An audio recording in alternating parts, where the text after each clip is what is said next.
جنگ بدر میں مسلمانوں سے بری طرح ہارنے کے بعد مکہ کے کافروں نے مسلمانوں سے بدلہ لینے کی پوری تیاری شروع کر دی تھی۔ جنگ بدر میں ہارنے کے بعد ابو سفیان نے مسلمانوں کو ہلکے میں نہیں لیا اور اس بار اس نے پورا سال جنگ کی تیاری میں لگا دی۔ جو بھی بزنس کا پروفٹ ہوتا اس میں سے زیادہ تر پروفٹ اپنی فوج کو اسٹرانگ کرنے میں لگاتا۔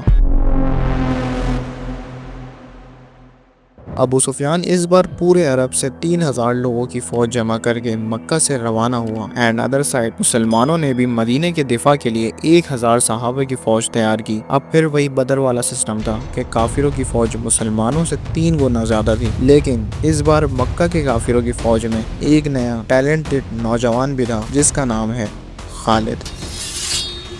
جب رسول اللہ صلی اللہ علیہ وسلم کو اس بات کی خبر ہوئی تو آپ صلی اللہ علیہ وسلم نے سارے صحابہ کو میٹنگ میں بلایا، لیکن اس میٹنگ میں ایک منافق عبداللہ بن ابی بھی موجود تھا جو کہ مسلمانوں کی ساری انفارمیشن، بیٹل اسٹریٹجی ابو سفیان کو خفیہ طور پر بھیج رہا تھا۔ رسول اللہ صلی اللہ علیہ وسلم نے سارے صحابہ سے مشورہ کیا کہ ہم مدینے کے اندر رہ کر ابو سفیان سے جنگ کریں، تو کچھ صحابہ نے مشورہ دیا کہ ہمیں مدینے سے باہر نکل کر مقابلہ کرنا چاہیے۔ مشورے کے بعد آخر ایک خالی ڈیزرٹ ایریا جنگ کے لیے ڈیسائیڈ کی گئی جو کہ مدینے سے تھوڑی دوری میں تھی۔ رسول اللہ صلی اللہ علیہ وسلم 1000 مسلمانوں کی فوج لے کر مدینے سے روانہ ہوئے۔ تھوڑی دور جانے کے بعد ایک منافق عبداللہ بن ابی وہ اپنے 300 آدمیوں کو لے کے آپ صلی اللہ علیہ وسلم کی فوج کو چھوڑ کر بھاگ گیا۔ اب مسلمانوں کی فوج میں تقریباً 700 لوگ رہ گئے تھے۔ آپ صلی اللہ علیہ وسلم اپنے ان ساتھیوں کے ساتھ احد کے میدان میں پہنچے، لیکن کافروں کی فوج وہاں پہلے ہی پہنچ کر اپنے کیمپس لگا چکی تھی۔ شام کا وقت ہو گیا تھا تو اس وجہ سے جنگ کو اگلے دن کے لیے رکھ دیا گیا۔ پھر آپ صلی اللہ علیہ وسلم نے اپنا کیمپ پہاڑی کے پاس لگا لیا۔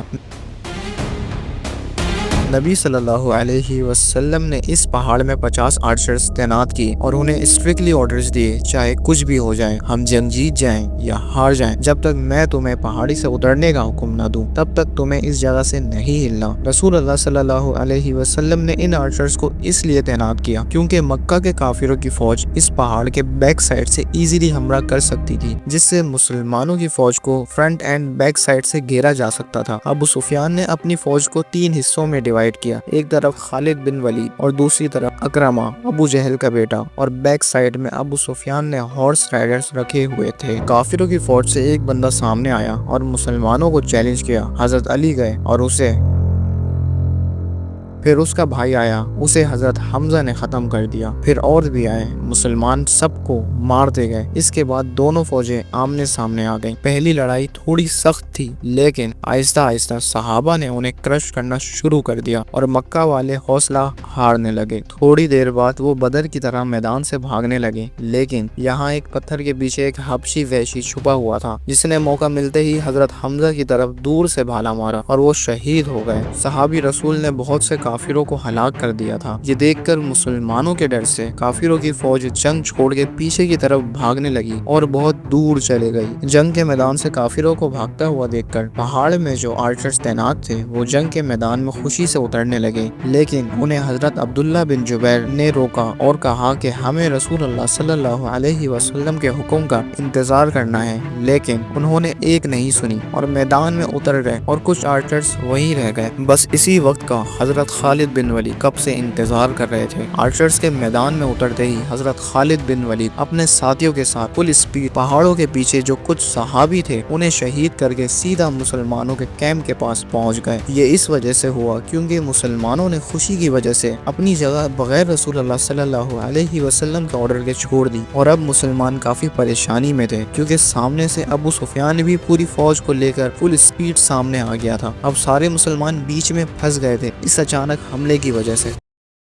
کافروں کی فوج ابھی مسلمانوں کی فوج میں بھاری پڑ رہی تھی کیونکہ مسلمانوں پر ہر ڈائریکشن سے حملہ ہو رہا تھا۔ کچھ کافر رسول اللہ صلی اللہ علیہ وسلم کے کیمپ کے پاس پہنچ گئے، لیکن کیمپ کے پاس کچھ صحابی آپ کے ساتھ موجود تھے۔ ایک کافر نے حملہ کیا، اس کے حملے سے حضرت مصعب بن عمیر شہید ہو گئے جو کہ آپ صلی اللہ علیہ وسلم کے ہم شکل تھے۔ انہیں شہید کرنے کے بعد وہ کافر اونچی جگہ کھڑا ہو کر زور زور سے چیخنے لگا کہ میں نے محمد کو شہید کر دیا ہے۔ یہ سن کر کافر بہت خوش ہوئے، لیکن مسلمان جنہیں اس بات کا نہیں پتا تھا کہ یہ صرف افواہ پھیلا رہا ہے، اس بات کو سن کر مسلمانوں کے حوصلے ٹوٹنے لگے۔ لیکن جب حضرت کعب نے رسول اللہ صلی اللہ علیہ وسلم کو صحیح سلامت دیکھا تو انہوں نے بلند آواز سے کہا، نبی صلی اللہ علیہ وسلم بالکل ٹھیک ہے۔ یہ سن کر مسلمانوں کے حوصلے پھر بلند ہو گئے، لیکن اس آواز سے کافروں کو بھی پتہ چل گیا تھا کہ آپ صلی اللہ علیہ وسلم بالکل ٹھیک ہے۔ پھر آپ صلی اللہ علیہ وسلم نے بلند آواز سے سارے صحابہ کو اپنے پاس بلایا۔ آپ کی آواز سن کر سارے صحابہ تیزی سے ہر راستے میں آئے کافروں کو مارتے ہوئے آپ کے پاس آ رہے تھے، لیکن ادر سائڈ کافروں کو بھی آپ کی لوکیشن کا پتہ چل گیا تھا۔ اب کافروں کا سارا فوکس رسول اللہ پر ہونے لگا تھا، لیکن چند صحابہ جو رسول اللہ صلی اللہ علیہ وسلم کے پاس موجود تھے، انہوں نے آپ کے ارد گرد ایک گھیرا بنا لیا، اور ایک صحابی حضرت ابو دجانہ نے رسول اللہ صلی اللہ علیہ وسلم کی طرف منہ اور پیٹھ کافروں کی طرف کر کے کھڑے ہو گئے، اور آپ صلی اللہ علیہ وسلم کے لیے ایک شیلڈ کا کام کیا۔ ان کا ایسا کرنا اس لیے تھا تاکہ کافروں کے تیر ان کو لگے، نہ کہ رسول اللہ کو۔ کچھ صحابہ جو آپ صلی اللہ علیہ وسلم کے پاس تھے، وہ ڈٹ کے مکہ کے کافروں کا مقابلہ کر رہے تھے۔ آپ صلی اللہ علیہ وسلم نے سارے صحابہ کو پہاڑ پہ چڑھنے کا حکم دیا تو سب نے ایسا ہی کیا، لیکن جب ابو سفیان نے مسلمانوں کو پہاڑ میں چڑھتے ہوئے دیکھا تو ابو سفیان بھی ان کے پیچھے جانے لگا۔ آپ صلی اللہ علیہ وسلم نے حضرت عمر سے کہا کہ ان کافروں کو اوپر چڑھنے سے روکو۔ پھر حضرت عمر نے صحابی کے ساتھ مل کر ابو سفیان کی فوج کو نیچے دھکیل دیا۔ پھر ابو سفیان نے کہا، کیا تم لوگوں کے درمیان محمد ہے؟ اس کو کسی نے جواب نہیں دیا۔ پھر اس نے حضرت ابو بکر اور عمر کا پوچھا، اسے کسی نے جواب نہیں دیا۔ پھر اس نے سوچا اور کہا، لگتا ہے ان سب کو ہمارے ساتھیوں نے مار دیا ہے۔ پھر حضرت عمر نے کہا، رسول اللہ صلی اللہ علیہ وسلم بالکل ٹھیک ہیں اور ساری باتیں سن رہے ہیں۔ ابو سفیان نے کہا، ہمارا جنگ بدر کا بدلہ پورا ہوا، لیکن آپ صلی اللہ علیہ وسلم نے حضرت عمر سے کہلوایا کہ یہ برابری نہیں ہوئی، کیونکہ ہمارے لوگ جنت میں ہیں اور تمہارے جہنم کی آگ میں۔ یہ سن کر ابو سفیان خاموش ہو گیا۔ دین ابو سفیان نے کہا، ہم آنے والے سالوں میں دوبارہ مقابلہ کریں گے۔ پھر وہ اپنی فوج لے کر جنگ کا میدان چھوڑ کر چلا گیا۔